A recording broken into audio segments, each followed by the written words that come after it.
কালকের যে সুস্পষ্ট নিম্নচাপ ছিল আজকে সকালে এটা আমাদের গভীর নিম্নচাপে পরিণত হয়েছে। আর এই গভীর নিম্নচাপ এখন আমাদের সকাল 11:30টায় এর অবস্থান আমাদের কলকাতার কাছাকাছিতেই রয়েছে, 30 কিলোমিটার পশ্চিম উত্তর পশ্চিম দিকে এর কেন্দ্রবিন্দু অবস্থান। আমাদের পশ্চিমবঙ্গের উপরেই এর অবস্থান রয়েছে, আর কলকাতার পাশেই রয়েছে। এর প্রভাবে আমাদের পশ্চিমবঙ্গের মূলত দক্ষিণবঙ্গে আগামী 24 ঘন্টায় প্রায় সর্বত্রই হালকা থেকে মাঝারি বৃষ্টিপাত তো থাকবেই, এবং প্রায় বেশিরভাগ জেলাতেই এক দু জায়গায় করে হেভি থেকে ভেরি হেভি মানে হচ্ছে ভারী থেকে অতি ভারী বৃষ্টিপাত হওয়ার সম্ভাবনা রয়েছে 7 থেকে 20 সেন্টিমিটার পর্যন্ত। আর পশ্চিমের কয়েকটা জেলায় তার থেকেও বেশি, 20 সেন্টিমিটারেরও বেশিও এক দু জায়গায় বৃষ্টি হতে পারে। মূলত আমাদের বাঁকুড়া, পুরুলিয়া এবং পশ্চিম বর্ধমান এই তিনটে জেলাতে সব থেকে বেশি বৃষ্টিপাত হওয়ার সম্ভাবনা রয়েছে আগামী 24 ঘন্টার মধ্যে। আর বাকি জেলাগুলোতেও যেমন বললাম আপনার ভারী থেকে অতি ভারী বৃষ্টিপাতের সম্ভাবনা এক দু জায়গা করে থাকছে। 24 ঘন্টা পরে বৃষ্টিপাত কমে যাওয়ার সম্ভাবনা আছে আমাদের দক্ষিণবঙ্গে, এবং এই গভীর নিম্নচাপটি আগামী 24 ঘন্টায় ঝাড়খণ্ডের দিকে মুভ করবে, ঝাড়খণ্ডের দিকে ক্রমশ সরে যাবে, আর এর ঝাড়খণ্ডের দিকে অভিমুখ থাকবে। আর আমাদের আগামী 24 ঘন্টার পরে আগামীকালকে পুরুলিয়া, বাঁকুড়া, পশ্চিম বর্ধমান, বীরভূম, ঝাড়গ্রাম, পশ্চিম মেদিনীপুর এই জেলাগুলোতে এক দু জায়গায় ভারী বৃষ্টিপাত হতে পারে, বাকি জেলাগুলোতে ভারী বৃষ্টিপাতের সতর্কতা নেই। আর উত্তরবঙ্গে এখন বৃষ্টিপাত অনেক জায়গাতেই হালকা থেকে মাঝারি বৃষ্টিপাত থাকবে, এবং ধীরে ধীরে বৃষ্টিপাত উত্তরবঙ্গে প্রায় সব জায়গাতেই হালকা থেকে মাঝারি হওয়ার সম্ভাবনা রয়েছে।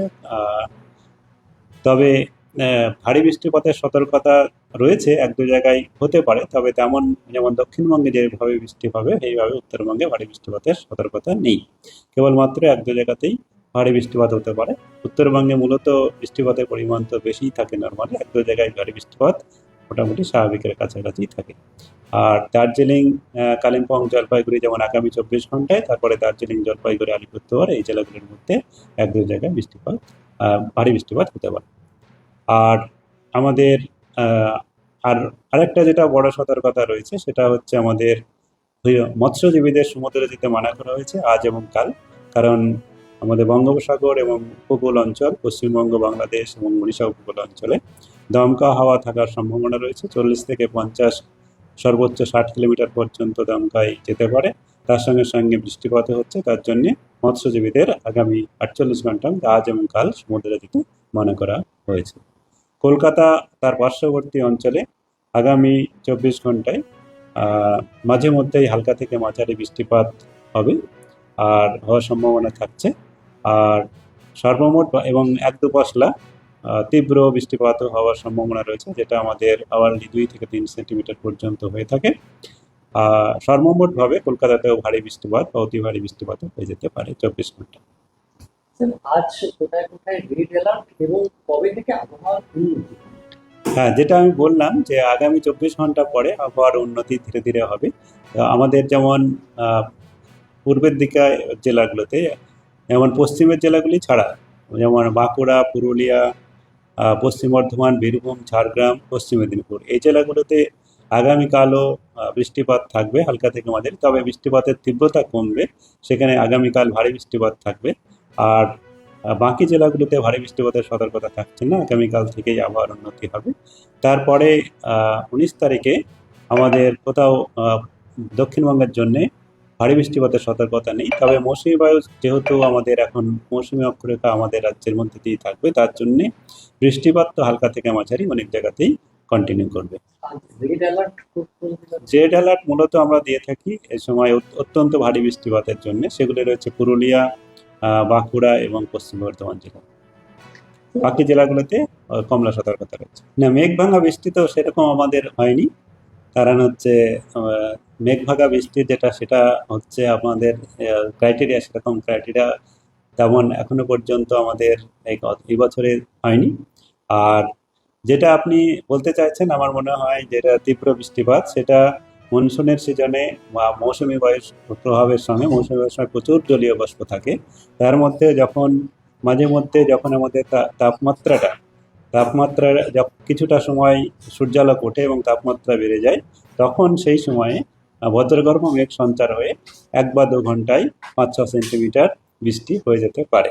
এই সেই অল্প সময়ে যেহেতু 5 থেকে 6 সেন্টিমিটার বা 7 সেন্টিমিটার বৃষ্টি হয়ে যাচ্ছে, তখন আমাদের আহ, এই কিছুটা জলমগ্ন হয়ে ওঠে, সেটাই হয়ে থাকে, এবং কিন্তু সেটা খুবই লোকালাইজড এলাকায় হয়ে থাকে। এবং আমাদের যেটা এর আগে সিস্টেমের আগে যেটা হয়েছিল, এবং সেটা কোনো সিস্টেম যখন থাকে তার আগে আগে মূলত বেশি হওয়ার সম্ভাবনা থাকে, সেটা আমাদের কলকাতাতেই শুধুমাত্র হয়েছে। এলনিনো বা আমরা এলনিনোই বলে থাকি, সুপার এলনিনো বলে তেমন শব্দ আমাদের আইএমডিতে ব্যবহার করা হয় না। তবে আহ, যেটা মডারেট বা ইন্টেন্স এই ধরনের বলা হয়, তো সেক্ষেত্রে এবারে আমাদের এলনিনো আপনার এখনো পর্যন্ত এলনিনোই রয়েছে। আর এর প্রভাবে এটা আমাদের গ্লোবাল ফেনোমেনা, যেটা হচ্ছে পৃথিবীর সমগ্র আহ, বায়ু বায়ুর গতি প্রকৃতির উপরে এর প্রভাব পড়ে। শুধুমাত্র আমাদের ভারতবর্ষের উপর নয়, সমস্ত দেশের উপরেই পড়ে।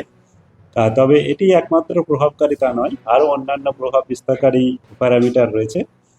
আমাদের ভারতের ক্ষেত্রে যেটা রয়েছে সেটা মৌসুমী বায়ুর বা ফলে যে আমাদের বৃষ্টিপাত হয়, সেই বৃষ্টিপাতের সঙ্গে সম্পর্ক রয়েছে। এলনিনো অনেক বছরেই দেখা যায়, এলনিনো বছরে আমাদের ভারতবর্ষের সামগ্রিকভাবে বৃষ্টিপাত কম হয়, কিন্তু রাজ্য ওয়াইজ যেমন আমাদের পশ্চিমবঙ্গ বা উড়িষ্যা বা অন্যান্য আলাদা রাজ্য, বিভিন্ন রাজ্য ওয়াইজ যদি আমরা দেখি, সেক্ষেত্রে কিন্তু এই বৃষ্টির তারতম্য হতে পারে, কোথাও বেশি কোথাও কম হতে পারে। সামগ্রিকভাবে আমাদের বৃষ্টিপাত কম থাকে, তবে সেটাও সব সময় নয়, অনেক সময়ই সেটা দেখা যায়। যেমন এই বছরেও আমাদের আহ, আহ, সামগ্রিকভাবে যদি আমরা দেখি, বর্ষার বৃষ্টিপাত এখনো পর্যন্ত কম রয়েছে। আর আমাদের পশ্চিমবঙ্গের ক্ষেত্রে কিন্তু স্বাভাবিকই।